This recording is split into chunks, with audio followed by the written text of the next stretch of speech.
5 marijuana plantation sites iti kabambantayan ti Sugpon Ilocos Sur ti dinadael dagiti otoridad.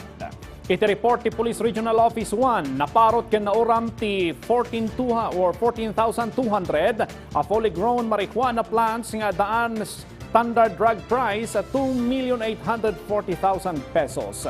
Dua kadagiti marijuana plantation sites ket na diskubre iti barangay Kawayan ang nakaimulaan ti 5,200 a marijuana plants nga aggatad iti 1,040,000 pesos.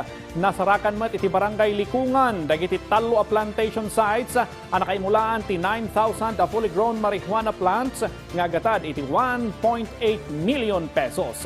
Awan ti cultivator an arestar kabayatan ti operasyon nga mangipatungpal iti follow-up investigation kan intelligence monitoring ti Pro 1 para iti pakabigbigan ken panakarestar dagiti individual a responsable iti illegal a panagmula iti marijuana.